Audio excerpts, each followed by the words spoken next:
I was born in Tanzania, educated in Switzerland, United Kingdom, Canada, and the United States. I have lived in 8 countries spanning I have lived and worked in 8 countries spanning 3 continents.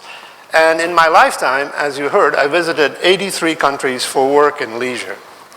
For the last 22 years, I have been working with the Aga Khan Development Network, also known as the AKDN.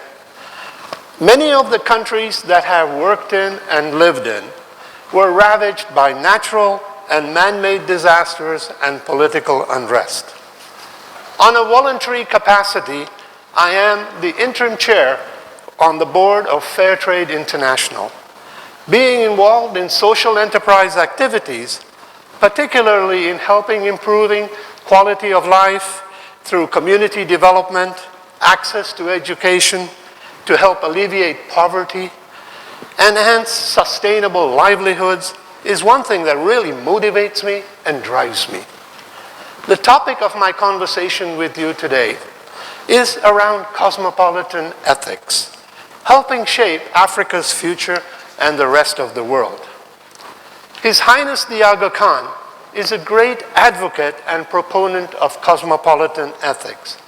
I want you to hear, in his own words, him explain this concept. He addressed this to the Canadian Parliament in 2014. Cosmopolitan ethic is one that welcomes the complexity of human society.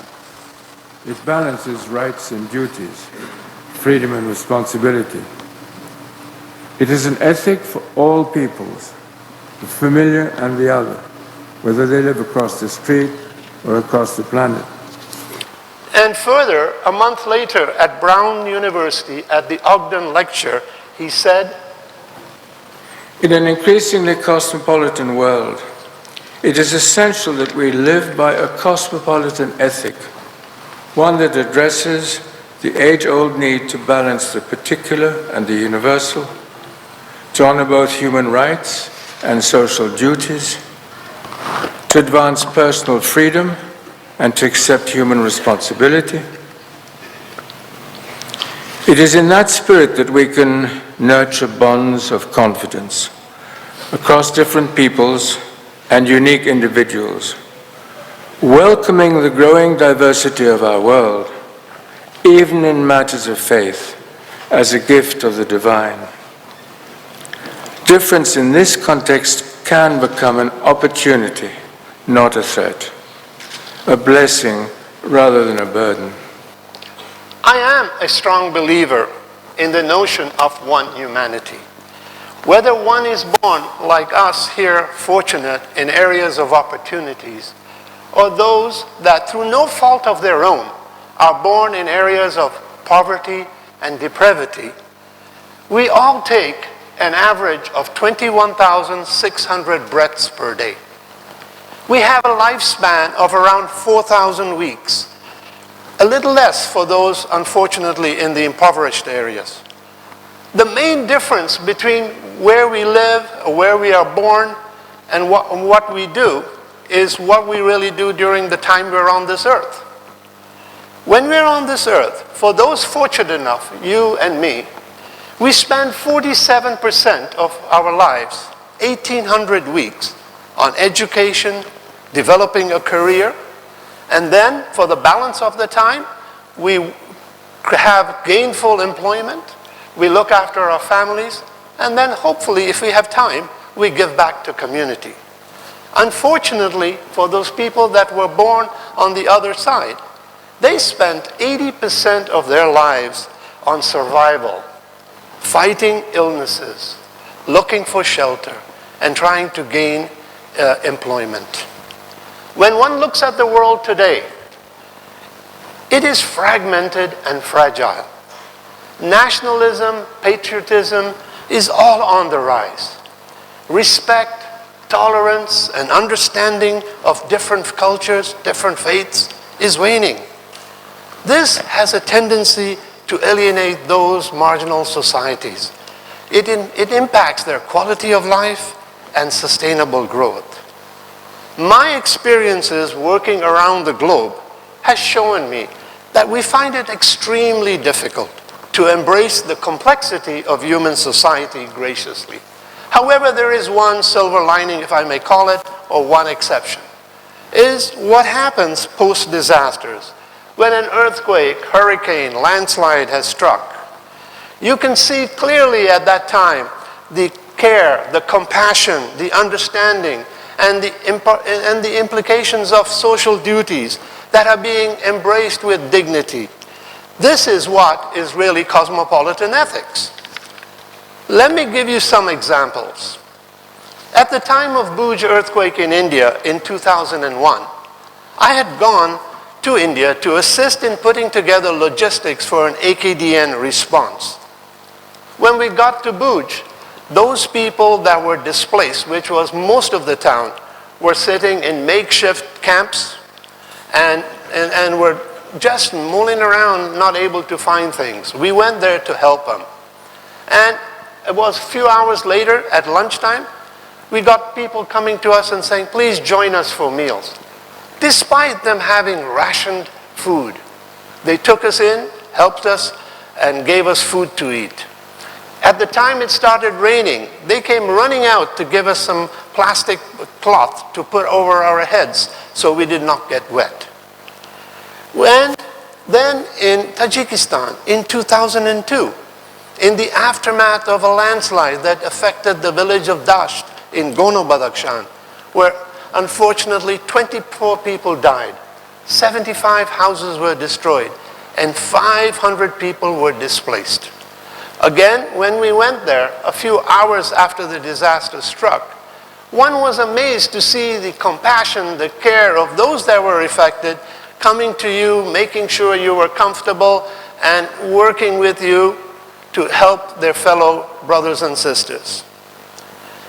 This is something that I found extremely gratifying. And then, a few years later, yes, in the United States of America, in 2005, when Katrina Rita hit, the outpouring of generosity was out of this world. People from different faiths, Christians, Hindus, Jews, Muslims, you name it, all of us, we got together to help those that were displaced find shelter, get food, and indeed opportunities for employment. This was what we all did. There are many other countries where I was that had the same effect, but the essence of time, I'm not going to go into all of them. Pakistan, Afghanistan, Kazakhstan, Madagascar, these are all countries where there were disasters and you could see the compassion outpouring there. It was so gratifying to see that. However, on the flip side, as soon as the headlines were forgotten, guess what? Societies went back to doing their own thing, and they forgot those that were affected. Those that were affected in these disasters took 5 to 10 years to get their lives back together. It was as if a new page was turned, and the suffering that occurred was forgotten in a distant memory. So why am I bringing this up to you today, this subject, so late at night after we had a wonderful dinner? Today, like no time in history before, the world is facing a critical time, and we need to do something. Sensing this fragility and fragmentation since 9/11 in 2001, the Aga Khan has been advocating relentlessly the inculcation of cosmopolitan ethics and embracing the growing diversity of our world. One of his endeavors is where we are today, the Aga Khan Academy. The aim of the academies is to develop future ethical leaders with the skills and knowledge to support positive development in their societies. How does it achieve this? It achieves it by recruiting exceptional young individuals from all backgrounds, regardless of means, and providing them with the highest international standard of education. Each school emphasizes the importance of academic excellence. At the same time, it instills in the students a sense of civic responsibility, leadership, and the desire, ability, and commitment to give back to their communities locally and globally.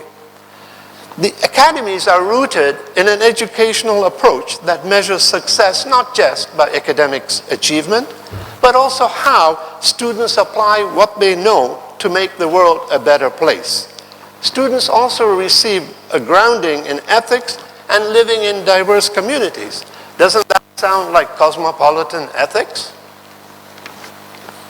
Embedded in the Academy's program is something special. It's called the strands, the Aga Khan strands. These are aimed at strengthening and understandings and outlooks needed by our ethical future leaders. These strands are unique to the Aga Khan Academies only, and they encompass 5 critical areas: ethics, pluralism, culture, governance and civil society, and economics for development. These strands examine issues of global importance and are tailored to the cultural context of each academy. This allows our students to engage with international issues and challenges while remaining strongly grounded in local context. The Aga Khan Academies are different from any other educational institution, secondary, junior school in the world. This is what makes us different, and this is why we are poised in a real good place to make a significant difference. My call to action today, particularly to the Academy community, is to take the knowledge we have accumulated, put it into practice, lead the way so we can show the world how it is to live by cosmopolitan ethics. We can, for starters, today in our daily lives, right now, in our interaction with our colleagues, our neighbors, those sitting next to you, those in front of you, those behind you, treat them all with respect, with love, with care, compassion, and with a smile. A smile costs nothing. It creates so much. It enriches those who receive and impoverishes those who give. It does not impoverish those who give. A smile happens in a flash, and the memory sometimes can last a lifetime. When we get into the global workforce, we should accept other people for who they are. At the Africa conference in Egypt about a year ago, the Aga Khan said, "Africa's moment has come, and the best way to move into the future is to walk hand in hand with the partners who share our goal. Let's seize this moment," end quote. So my friends and colleagues, remember, we have every reason to stand tall, to proudly let the world know the importance and advantages of living in a cosmopolitan ethic way. In conclusion, let me reiterate, let us not wait for the next disaster to hit to treat everyone with compassion. Let's make it a part of our everyday practice, our everyday life. It is important we come together as a common humanity in the swift response to disasters, yes. However, today, there's another underlying urgency as we see more and more fragmentations and divisions in the world. It is even more critical today. As the Aga Khan said, let's come together on the timeless truth that we are, each one of us and all of us, born of a single soul. I thank you, I wish you Godspeed, good luck, and bid you adieu.